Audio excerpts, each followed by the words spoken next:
Hi, I'm Pat and welcome back to the channel. Today I'm going to install this dash cam in this 2023 Hyundai Ioniq 6. If you're new to the channel, please click on the subscribe button and ring that bell for notifications. I like producing cool car content, and today I'm going to install this dash cam in this car. Now, the first half of this video, there'll be two chapters. One will be the installation in the Hyundai Ioniq 6. The other will be a review of this dash cam.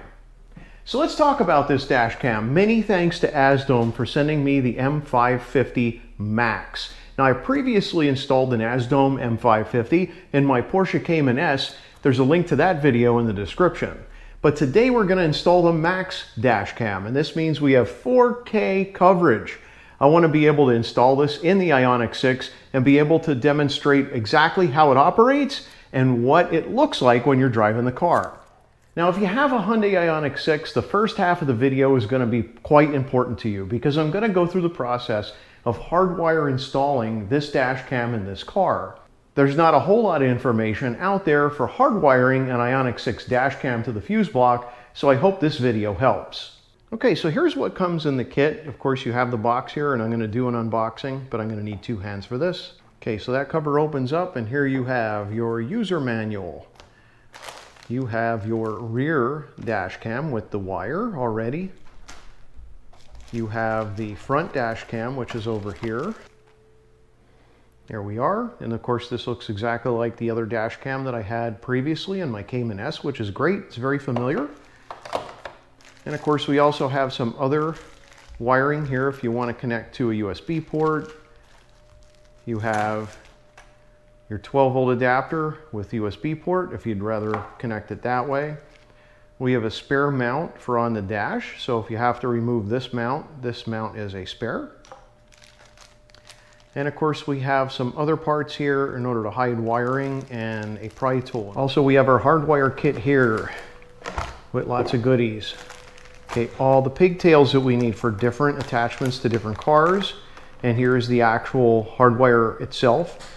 This gives us the ability to set the power threshold by which we're no longer going to have any type of connection to the car to prevent the 12-volt battery up here in the front from burning out too early. And on this hardwire module, of course, we have the connector that's specific to AZDome.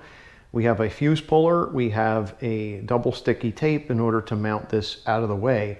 And on here are some dip switches, and these are used in order to set exactly what threshold we want the hardwire kit to stop functioning. So we have 11.8, 12 volts, 12.2 volts, 12.4 volts. This ensures that this turns off the camera when it's in parking mode so that it doesn't drain that battery. So let's take a look inside the car and see what we have to do in order to get this installation started. So taking a look inside the Ioniq 6, underneath here is where we get to the fuse block, and that's where I'm going to hardwire this. So a quick pull, and we're able to access all of the fuses which are inside. Now let's determine which fuse we're going to pull and use that for our hardwire kit. And taking a look at the back of the cover that we just removed from the car, there's a nice chart showing exactly what fuse does what. There are plenty of spares here, and I'm going to take a closer look at those to see if they provide us with the power that we need in order to power this dash cam. So I have my voltmeter here, and I connected the negative side up here to this bolt. And of course, right now I'm showing 0 volts.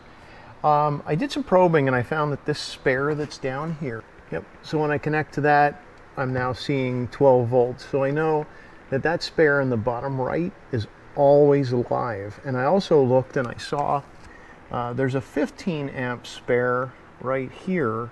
When I press the EV start button, I get 12 volt. So we're going to go live full time here, and to the 15 amp spare up here is going to be our switched power. Okay, so I'm going to go ahead and pull this full-time powered fuse, and I have a little pigtail here. I'm going to insert this fuse in alongside this fuse. I just needed to use pliers to help push that down, and then I can plug this in the same spot that that other one was, and then I could use my voltmeter to verify that this is still working correctly. And there we go. We got our voltage exactly where we expected it to be. and we're ready to connect the switch power. Okay, so that's going to be this 15 up here. There we go. Okay, so we have that pigtail hooked up and I have it connected to my voltmeter. We see we have 0 volts right now. Press that twice, and of course now we have 12 volts. So this is wired correctly. This is the switch power, and that's the live power. And of course here are the pigtails. We have the yellow one going to the switch power, the red going to the constant power, and the black we need to connect this somewhere on the car. Of course, I was very successful using that bolt that's down here, so I'm just going to connect to that. I'm going to make sure I put all the wiring back behind this so that it's good to go, and then we can test it out. Okay, so I made my connection back here to this bolt for the ground, and I ran the other wires up around these other wiring harnesses, and you can see where I went ahead and made the connection. When you push these butt connectors together, they'll click or have a little thud. You can feel that they're secure. So one is here and the other one is tucked up in there, but all is connected. So right now what I need to do is I need to make some setting adjustments, and I want to be able to set the battery to about 12 volts before it actually disconnects. So if our battery gets down to 12 volts, then I want this to disconnect, and that means that our dip switches need to be set up, down, up on the actual module itself. So if we're looking at the module the correct way, which is this way, then we're going to be up, down, up, just like that. So it matches, and now we're able to plug the dash cam in and test it out. Okay, so here's our dash cam. Before we plug anything in, I'm going to read the instructions here on the front, and it's to only use AZDome memory cards. Format the memory card in the dash cam before first time use, and set the time zone. Do not plug or unplug the interior camera and the SD card when recording, and please always connect the power when using. So I'm going to go ahead and now remove this. Now this little connector here is for the rear camera, but up here on the mount, this is the connector that we want to plug into for the hardwire connection. So what I'm going to do is I'm going to power the car on first so the camera has power. So I'm going to press that twice, and I know that the camera will start up for the first time. So let me go ahead and plug it in after I take off this cover. Okay, so this will only go in one way, and when I plug it in, it should start up. That's always a good sign. There we go. We got the splash screen and we're ready to go. So I'm just going to go through the process of just setting it up. I'm going to hit OK for English. I'm going to change my time zone. So because of daylight savings time here on the East Coast, hit OK. And of course now it wants me to set the date, so I'm going to do that. And of course I can choose my format, month, day, year. That's fine. And we're started up. And it says it's now asking me if I want a format, so I'm going to hit OK. And this will go ahead and format the memory card. So I turned it off and turned it back on the car in order to verify that everything's working here correctly. And it is. So I want to go into settings just real quick and verify that parking mode is actually correctly working and set up. So I turned recording off by pressing the OK button, and now I can go through menu settings by hitting the M button and now getting my menu. So I can come down here and there's park monitor. We'll hit OK, and collision detection parking mode. Turn that on. Time-lapse parking mode. So motion detection parking mode. So we have motion detection set up right now. I can also set it to time-lapse. So let me just set it to time-lapse and then hit M to come back out. And we should be good to go at this point. So I went ahead and pulled the full-time power connector for right now because I don't want this to have power. I just want everything dead. So I'm just taking and running this wire around here, and I'm trying to keep this module secured in this area. After that, I can start to actually run the cable up through here and then across here, because we're going to put it on that side. Now these, if you just give them a pull, you can actually get the weather stripping right off. So I'm going to pull that weather stripping down to here. I'm going to tuck up into here, and I'm going to go across here in order to get up into here. So I'm going to use this tool that they gave me, and I'm going to pry in order to get this part of the A-pillar to come loose. Here we are. And that'll give me the ability to run that wire up into here, across here. I'm going to do some prying here as well, and eventually get it connected over here where our Easy Pass is.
So as you can see, I went ahead and tucked a bunch of this wire. If you just pull on this section here, you can pull it straight down. You can tuck excess wire here. Usually I keep it down near the fuse block, but this time I got a little bit ahead of myself. So now it's all nice and neat and tucked away. I decided I'm going to go ahead and put the dash cam on this side of the car so it's not distracting the driver, and I'm going to run the other cable back here so that I could send it all the way to the back for the rear glass installation. So looking from the passenger side, there's our connector for our dash cam. I'm going to go ahead and start to route the cable using the same process, getting underneath this, and then of course, you know, pulling out on this weather stripping. This time I want to get the weather stripping down and get it also over the back door down so I can route that camera to the back, and I'll do that off camera. Now I did tuck the cable in here along the liner, you know, obviously after we pulled this out, and I jammed all my excess cable in here. I just tucked it in, I just forced it in. So all my excess cable before I get to the back glass is now in here, so I just need to mount this to the back glass. Now in order to mount the back camera on the glass of the car, it's not really set up to do that effectively. There is another device that you need. There's a link in the description below, which will allow me to mount this to here and then give me the correct angle I need in order to secure it to the windshield. Now there is a double stick piece of foam here that will go on here, and we're just going to go ahead and mount it up to the glass of the car. Okay, so I've installed the device. I needed to install a few screws between both of the mounting plates and adjust this screw as well as the screws on the back of the camera. And now I'm going to remove this and stick it to the car. I've already cleaned up the glass with the included alcohol wipe, so now is the time to install the rear camera. Up just as high as I want to get it, and then go ahead and stick it in place. Now I do want to apply pressure to this for a few seconds to make sure that the adhesive adheres to the glass. And then after that, I can go ahead and make these changes to the adjustment screws to ensure that I retain the correct angle and being able to see out the glass and record exactly what I want to record on the dash camera. And now that that's tightened, I can go ahead and start to tuck my wire into the headliner so it's out of the way. All right, so here's a closer look, and everything is tucked up and away. I just need to go ahead and tuck the rest of this wire down into this panel, and we should be done. Now I'm going to take the dash cam. Now I've already reconnected the power that's coming to this connector at the fuse block. So I'm going to connect the rear camera here first, and then I'm going to connect the power to the power connector. I'm going to turn the car on, and now I'm seeing I'm getting power. We got the red LEDs on both sides of the screen, and I can take a look and see where this is positioned, so I can aim this at this time. Now, knowing that I can bring this in here and tuck this away, I could bring this a little bit closer, but the closer I bring it, I have to be careful of this unit in here. So if I want to bring the dash cam in really close, I'm losing view. So the tendency is to bring the camera a little bit further out here to about here, and then I'll actually be able to capture some of the view out the window. So that is the whole intent on making sure this is exactly where I want it to be, so that I can capture the most data possible. So I can mount this up as high as possible now, and now I can get some alcohol and actually wipe it down so I can make sure it's sticky. Now, of course, this camera over here, I can angle it so that I can see the inside of the cabin much better. So some alcohol that I sprayed on this paper towel. I'm just going to get all of this area nice and clean, and then flip it over and dry it. And then I can peel this blue piece. Sometimes it'll be red, this is blue. And I could position this exactly where I want it again, now making sure that I don't have this in the view. So I'm going to gently turn the body of the camera down, and then I could press up on the mounting block. So I'm going to just apply firm pressure here for a few seconds to make sure it's stuck. Now, the advantage of this particular dash camera is also, if you want it to remove this dash camera from the mount, you just slide it off and off it'll come. But I'm going to go ahead and leave it connected and aim it and make sure that we're good to go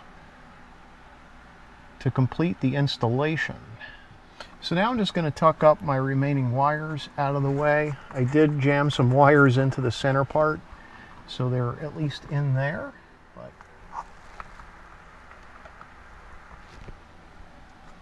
there we go. So now we have a view out the front, and we have a view inside the cabin, and we have a view out the back window as well. So I've had the dash cam in the Hyundai Ioniq 6 for a few weeks now. Let me go ahead and walk you through some of the most important settings that I have on the actual camera itself, and then we'll show you some video of what I experienced when I was driving with it. As always, refer to the user manual to get up-to-date information.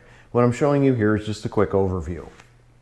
Now, if you have your camera working in your vehicle, you'll notice that the screen may be blank because you have the screensaver set. If you want to bring the screen back to life, you simply press momentarily the on-off button on the far left. Once this wakes up, of course, you can make some other quick changes. If you click OK momentarily, it'll stop and start the recording. And you can see here, the red dot is flashing with REC next to it. Next, if we quickly press the up arrow key, it will cause the microphone to stop recording. That's in case you're having a private conversation.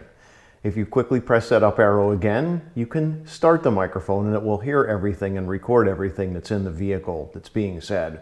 Next, if we press and hold the up arrow key, this will cause the current recording to be locked. This is how you store an incident. For example, you're driving along, you see something interesting, and you want to store it, you press and hold this button, and that way it won't get overwritten. Now I'm going to go into settings by pressing the M button momentarily, and we can go into video settings. With resolution, this is where you get to decide whether you want 4K or 2K. Of course, 4K is important in my case. We can also change the time of the loop recording. Now, default from factory is 3 minutes. This means that each file is 3 minutes long. I just left this alone. Now next, you can change the rear view camera to mirror. Now this is cool because if you don't have a backup camera, you can use this device as a backup camera. So you can go in here and set it to mirror and it'll look exactly as if you were looking in a rear view mirror. I leave this alone because I don't need that. Next, we can change it to time-lapse record rather than video record. I would prefer that we just do normal video recording, but if you're worried about how much space is being taken up on your card, you can always change this to time-lapse recording. Of course, we can also change whether or not we record audio here, but I prefer to do that using that one button on the start screen. Next, we have WDR, which is an enhancement to what is being recorded. We can also change the frequency that the recording occurs. You can modify the G sensor. Now, I've been happy with the G sensor at medium. I do notice that if I hit a hard bump on the road, it does store the current video as an incident, but you can always change this if your camera is too sensitive for the suspension on your car. Now, exposure. I don't mess with exposure at all. I have a clear windshield on this car, but let's say the front windshield is tinted and it's just too dark of a recording. You can go in here and change the exposure setting in order to get a better, clearer view in your videos. Next, if we go over to playback mode, we can actually see some of the videos. Now, if we take a look at the locked videos, you can go in here and review them if you like, or you could use the app or just remove the SD card. You can also take a look at pictures that you might have taken, or you can actually review all of the video. But like I said, the app seems to be the best place to do this. Next, if we go into parking monitor, I just make sure that's connected, and I'm going to allow it to time-lapse record my parking. I don't just want to collect any type of collision. I actually want to collect all the data, but I want it to just capture it as a time lapse. Now, if we go in here to time and date and time zone, we can actually change the settings for what our current date and time is. Now, you can toggle through with the OK button, and then when you want to make a change to a date or a time, you can use the up or down arrow keys. Now, when you momentarily press the M button, it'll back out. And of course, you can also change your time zone.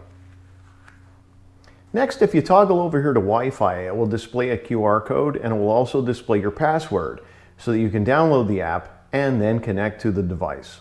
Now, the stamp icon gives us the ability to choose what we want to have on the screen when the camera is recording. I simply want to see the timestamp and my GPS location. So I'm not displaying my speed, and I'm also not displaying the AZDome logo. Now, if we take a look at the micro SD section, we can see that we can tell this device to format the card periodically. Now, that'll prevent some errors. So they gave us this functionality that we could set it for a certain time interval. And in this case, it's set for 30 days. Now, we can also go in and manually format the card. And here I'm just going to hit cancel because I don't want to actually format that card. And we can also see exactly how much space is left on the device. Now, if we go into language, it's set for English, but you can choose your language.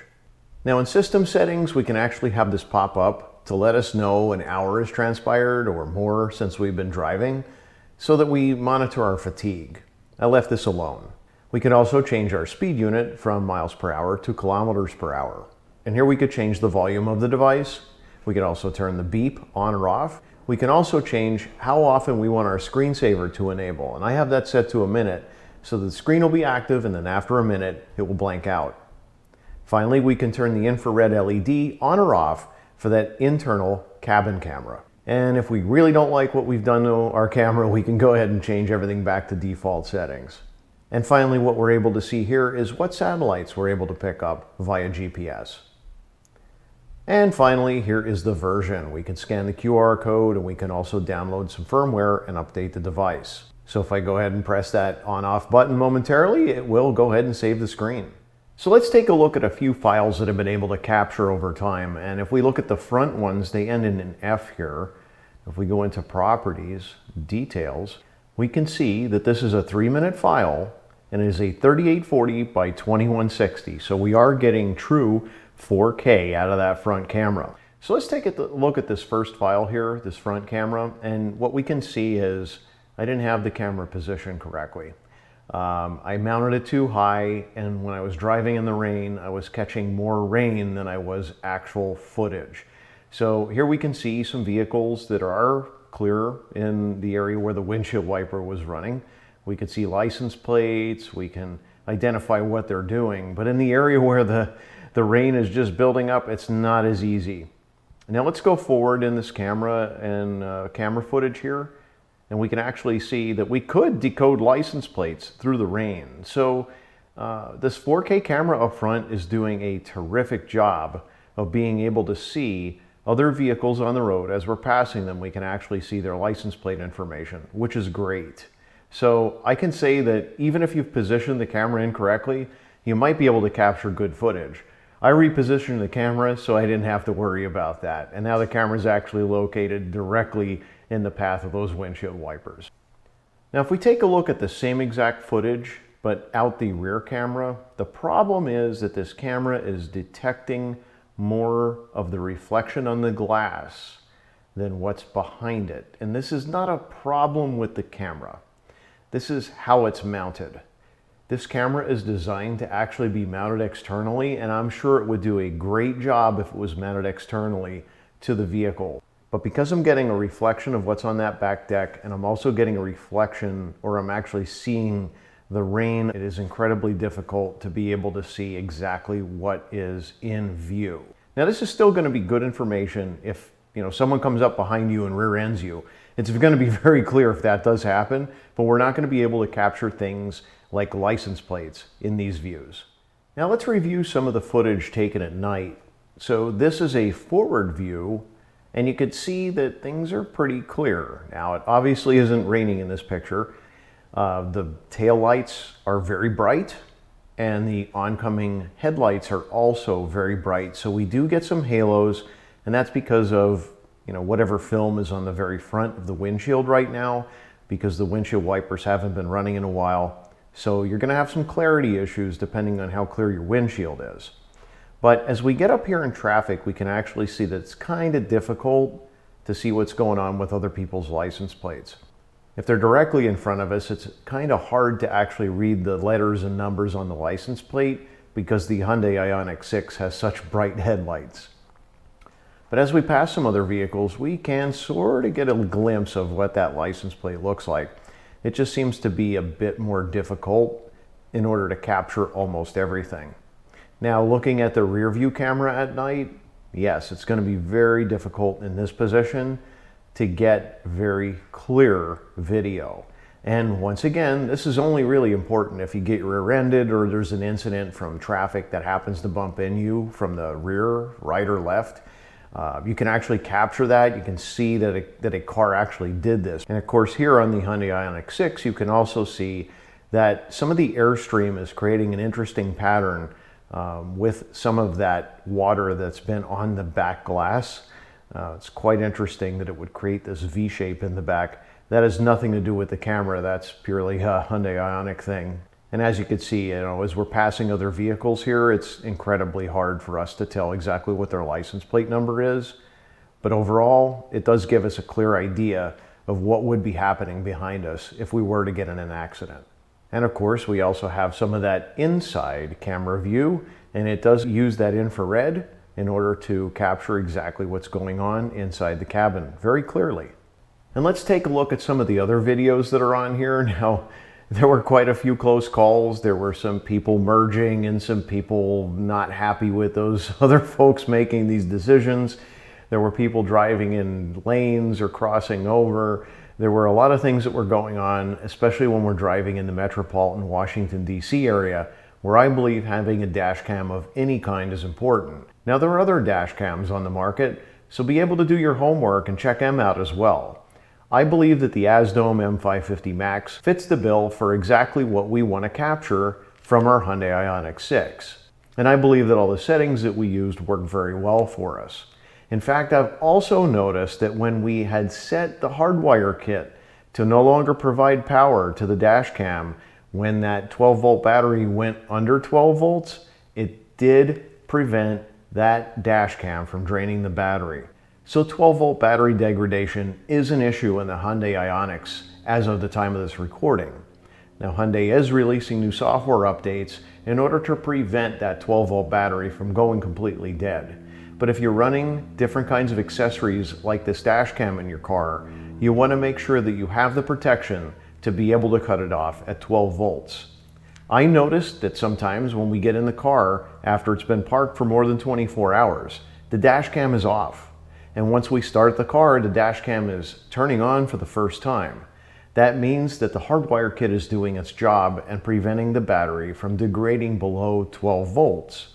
But I've also noticed that this changes the date and the time on the camera. So it's very possible that you'll start driving and maybe want to review some footage later and find out the time isn't right. Well, that has to do with the camera losing power. So this is one thing that I've noticed that I'm not exactly happy with. I do have to go in and reset the date and the time. But maybe future iterations of this AZDome camera will use the GPS data in order to automatically update the date and the time. So if you have any questions, please drop them in the comment box below. If you enjoyed this video, please give me a big thumbs up. It really helps.